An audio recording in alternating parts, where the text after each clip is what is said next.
Muito comum, a maioria dos empregados querem sair da sua empresa, estão insatisfeitos e o empregador não demite. Muitos desses empregados acabam pedindo conta dos seus trabalhos, perdendo todos os seus direitos, porque não sabem que existe no direito um instituto chamado rescisão indireta do contrato de trabalho. Isaías, o que é isso? O que é uma rescisão indireta do contrato de trabalho? Rescisão indireta do contrato de trabalho é quando o empregador comete com esses empregados uma falta grave. Faltas graves mais comuns são atrasos de FGTS, atrasos e parcelamentos de salário, acúmulo de função, não pagamento de insalubridade, não pagamento de periculosidade e acaba gerando impasses com o empregado. Por quê? O empregado cobra da empresa que ele pague insalubridade, o empregado cobra da empresa que regularize o FGTS e a empresa acaba acomodando com aquilo. Por quê? Quando a empresa não paga e o empregado não vai na justiça, para a empresa aquilo é um lucro. O empregador sabe que ele tem que pagar esses valores para o empregado, mas acaba que vira uma queda de braço. O empregado quer receber, a empresa não quer pagar e acaba que o empregado vai ficando insatisfeito, começa a apresentar atestados, começa a querer que a empresa demita esse empregado, a empresa não demite e acaba ficando uma vida muito ruim do empregado e uma vida muito ruim para o lado do empregador. E acaba que muitas das vezes o empregado consegue um outro emprego ou então a raiva que o empregado passa é tão grande que o empregado vai lá e pede demissão. Quando o empregado pede demissão, é muito comum esse empregado não cumprir o aviso prévio. Esse empregado que pediu demissão, ele só recebe dias trabalhados, proporcional de 13º e o proporcional de férias. Porém, a empresa desconta desse empregado o valor do aviso prévio, ou seja, a rescisão é zerada ou muito baixa. Por outro lado, o empregado pode ajuizar uma ação de rescisão indireta do contrato de trabalho. A ação de rescisão indireta do contrato de trabalho pode o empregado parar de trabalhar imediatamente. Ah, Isaías, mas se eu parar de trabalhar vai ser abandono de emprego. Não vai ser abandono de emprego. Por quê? Quando o empregado para de trabalhar, mas ele já ajuizou a ação de rescisão indireta, ele quebra um requisito principal da demissão por justa causa, que é o abandono imotivado. Quer dizer, quando o empregado não fala nada, mas quando o empregado ajuiza uma ação, ele diz para o juiz e para a empresa que ele quer a quebra do contrato de trabalho, só que com uma diferença crucial. Ele quer a quebra do contrato de trabalho por culpa exclusiva do empregador. E essa culpa exclusiva do empregador permite que o empregado receba o aviso prévio indenizado, permita que ele receba férias, 13º, multa de 40%, FGTS. Recentemente o TST permite que o empregado cobre da empresa também a multa do artigo 477, que é o valor de um salário mínimo. Quer dizer, na verdade, nenhum salário mínimo, o valor de um salário do empregado. Então, o empregado tem diversas vantagens. A ação trabalhista é uma ação que ela senta num foguete. O que quer dizer isso? É uma ação que versa verba alimentar, é o sustento do empregado. Então, essa ação é muito mais rápida, mas não é de um dia para o outro, mas ela é muito mais rápida se você considerar com um processo cível. Pode um empregado também que não tem ainda um outro emprego, mas ele quer sair desse, mas ele também quer todos os seus direitos, continuar trabalhando? Pode. O artigo 483, parágrafo 2º, fala que a decisão de continuar trabalhando ou parar de trabalhar, ela é do empregado, ela não é do empregador. Então, é o empregado que decide isso. Se o empregado continua trabalhando, o empregador tem que fazer o pagamento do seu salário normalmente. Se o empregado para de trabalhar, o empregador não é obrigado a pagar o seu salário com você dentro de casa, porque aí também não teria justiça e não teria equilíbrio. Como que você vai receber o salário, mas sem trabalhar? Isso não existe.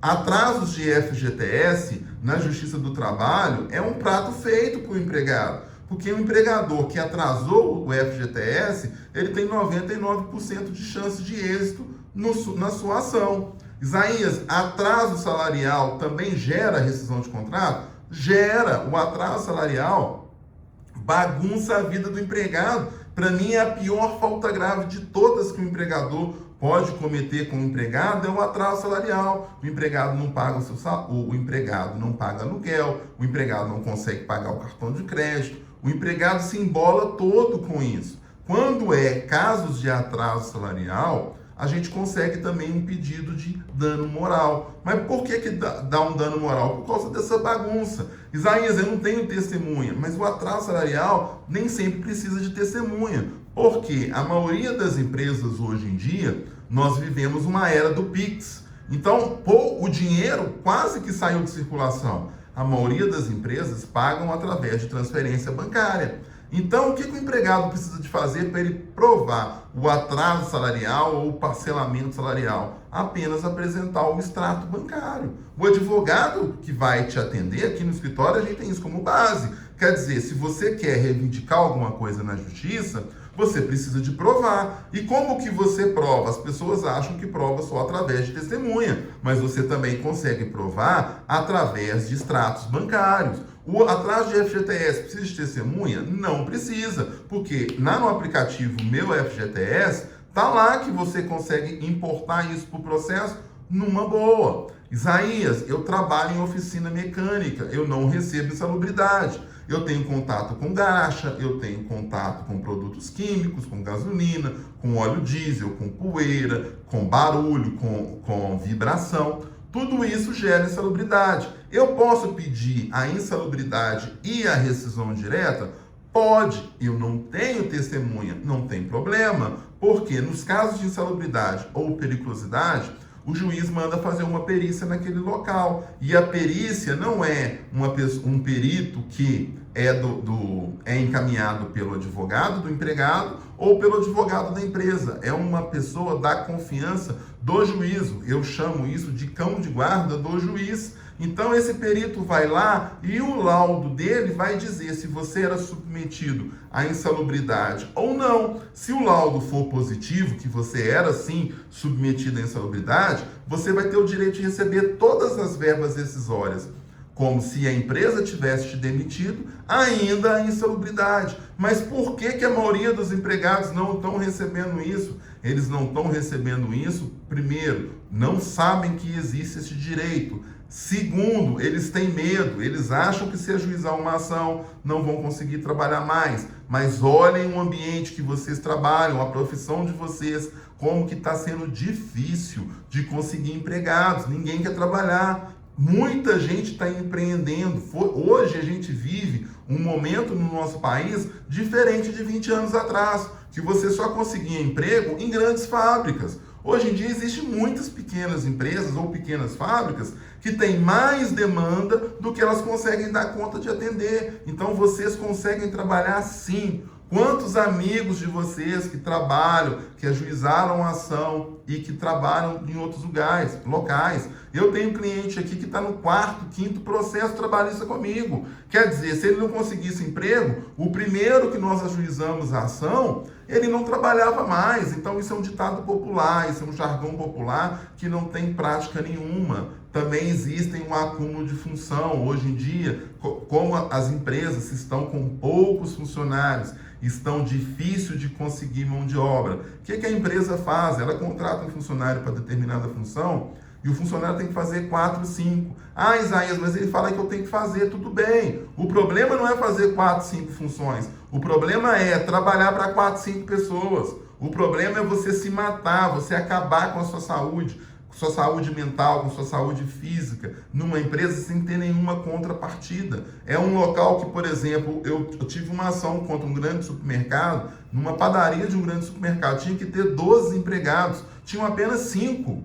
Quer dizer, os clientes eram o mesmo, a cobrança é enorme, o empregado tinha que trabalhar para mais 5, cada empregado trabalhava para mais 1, 2 pessoas. E é um absurdo, e é o que a gente vive hoje. Ah, mas existe justiça, existe o Ministério do Trabalho. O juiz não está lá, o Ministério do Trabalho não está lá, eles não dão conta sequer de fiscalizar. Apesar que o juiz não fiscaliza, mas o Ministério do Trabalho sim. Mas o Ministério do Trabalho não dá conta, não tem efetivo. O governo não tem dinheiro para contratar. Ele não contrata e faz a mesma coisa. Ele quer que um fiscal dê conta, sei lá, de 200 mil empresas. E um fiscal não dá conta. E a empresa sabe disso. O advogado da empresa sabe muito bem disso. Então ele fica calado. Ele orienta o seu cliente a não pagar vocês. Porque se vocês forem na justiça, Ou, vocês forem na justiça, vai pagar. Mas se não for na justiça, não vai pagar. De cada 10 empregados, apenas um vai na justiça. Isso são dados. As empresas hoje não tomam mais decisões com emoção, elas tomam decisões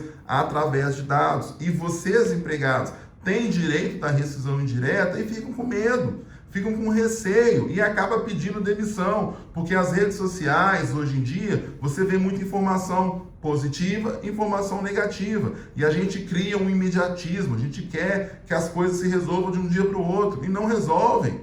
Mas na justiça o trabalho é rápido, mas não é de um dia para o outro, e vocês têm que entender isso, porque é assim que funciona a vida. As redes sociais não vão substituir a vida de vocês, e as regras são as mesmas, mas aquela pessoa que tem paciência, ela vai conseguir melhores proveitos. Aquelas pessoas que procuram os seus direitos, elas vão ser respeitadas. E é assim que funciona a vida. Eu aprendi isso não é só na advocacia, não. A minha mãe me ensinou isso na minha educação básica. Na minha educação básica, ela me ensinou isso. Isaías, procure os seus direitos. Tenha paciência para você poder comer. A pressa faz você comer um alimento cru. Então, gente, tenha noção disso. E o advogado trabalhista, aqui no escritório, a gente cobra dos clientes 30% do valor que você receber. Você só paga o advogado quando você receber. Quando você receber, o advogado recebe também. E o advogado tem com vocês um honorário em aberto. Quer dizer, quanto maior vai ser o resultado do seu processo, maior vai ser os honorários. Mas se você paga um honorário maior, é melhor para você. Um dia eu falei uma coisa com o cliente, estava persistando o preço comigo, e eu disse para ele uma coisa que eu vou falar para vocês aqui. É melhor você pagar 30% de 100 mil reais do que você pagar 20% de 10.